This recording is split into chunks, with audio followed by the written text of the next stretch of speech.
perspective.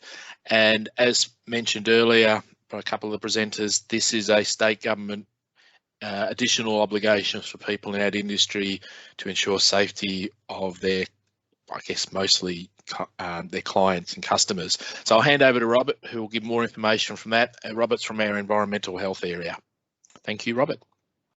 Thanks for the introduction, Tom, and welcome everyone today. Really excited to see a few people coming to this session. It's obviously a really important session moving forward.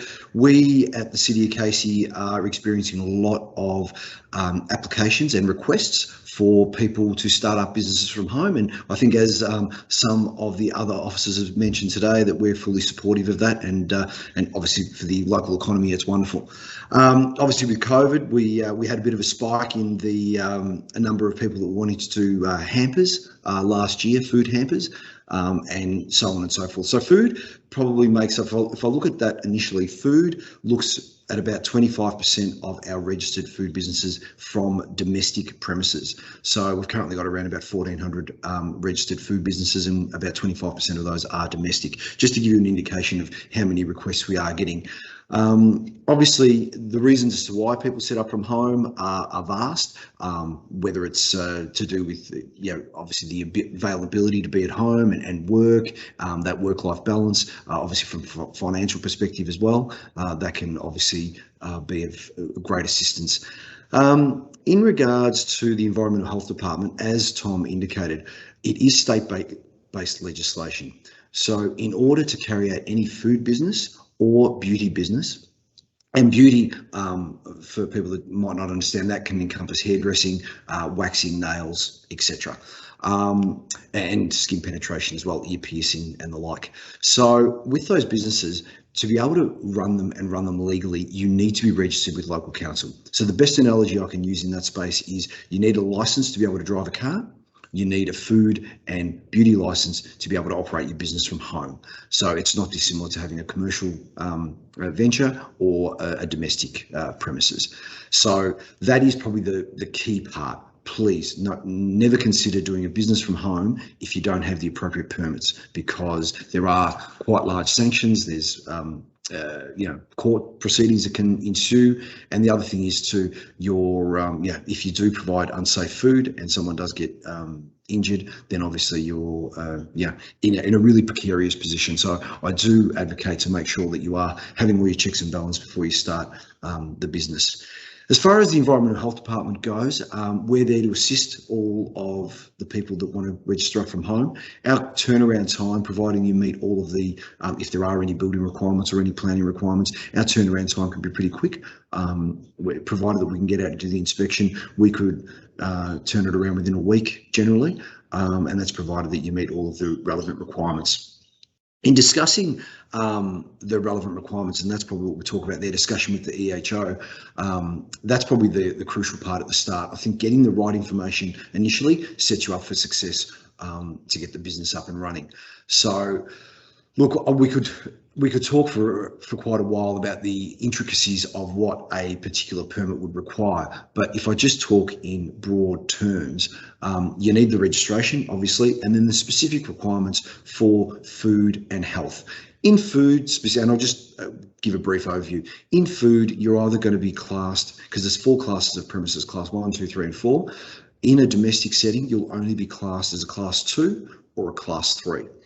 The difference there between the two classes is just about the risk of the food. A class 2 food business will be handling more potentially hazardous foods, and class 3s typically would be your cake manufacturers that aren't including cream or biscuits, and so on and so forth, sort of a lower risk of product.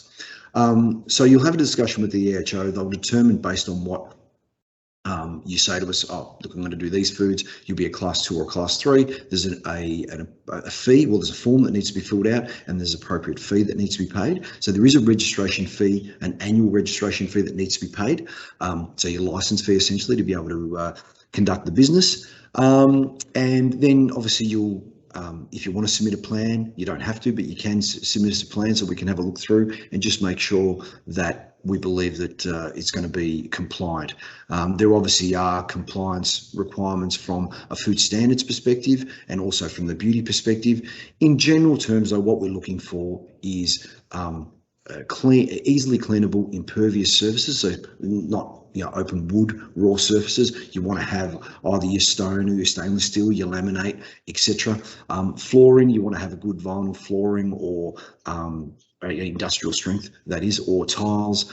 And obviously the provision of hand basins and storage for your food separate to your home. That's probably a key part that we do look for. Is in the food sector, we do look for separate storage facilities to your domestic home. So if you've got a domestic home fridge, we usually would want, depending on, I mean, there are a lot of circumstances, but we are wanting usually a separate fridge so that you can store the food for the business separate to the stuff from home, because obviously there's issues of stock rotation and making sure that you've got everything in date and so on and so forth.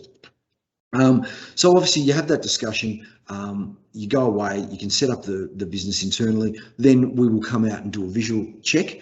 We are open to come out and do a visual check beforehand if you're a little bit unsure of the status of the home and what you need to do. We would prefer to have the discussions early on to set you up for the ultimate success. We don't want to then come back and say, oh, you need to do X, Y, and Z. So yeah, I think communication and discussion is really important in those initial stages.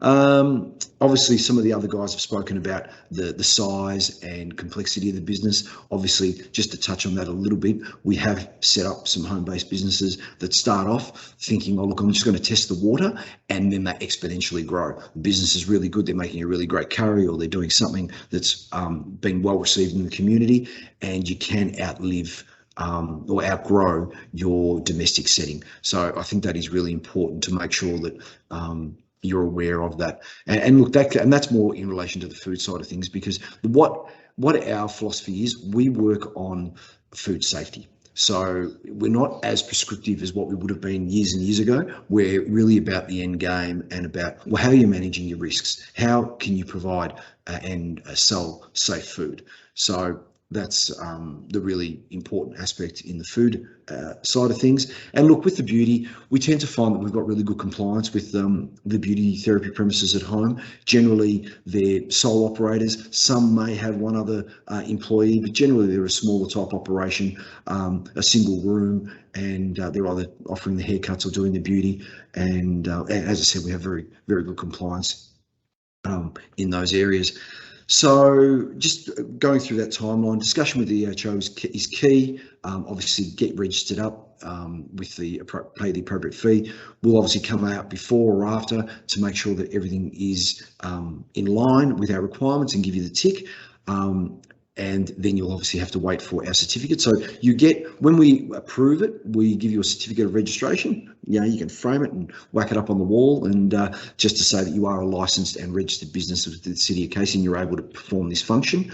And then once you're set up and ready to go, we usually come back a couple of months later and just sort of see how you're going. We'll do an annual check. So every year in your food and beauty, you'll get a minimum of one health check. And basically what we do is we come out and we basically conduct what would be called an assessment.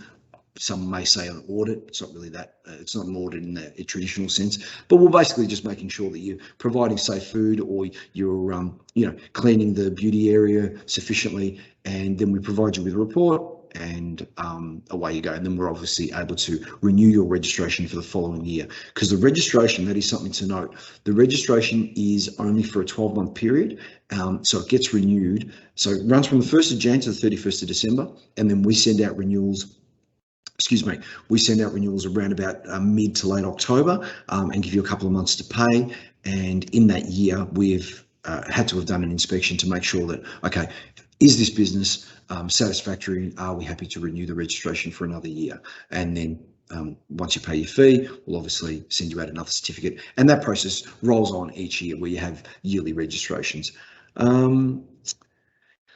And that's pretty much about it, Tom. I'm just obviously happy to take questions. But yeah, just to let everyone know that, look, we're here to support you. As I said, the domestic-based businesses are taking up a substantial amount of our food and beauty businesses, and we're there to support you. So if you ever need any help, happy to dial our numbers, which I'm sure Tom will share.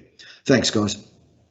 All right, thanks, Robert. Appreciate that. And yeah, so that's from a perspective of your food, health and beauty businesses. As I said, they require separate registration. It's a state government requirement, and councils have been given responsibility to ensure that those obligations are met. So yes, please contact us in council if you are starting up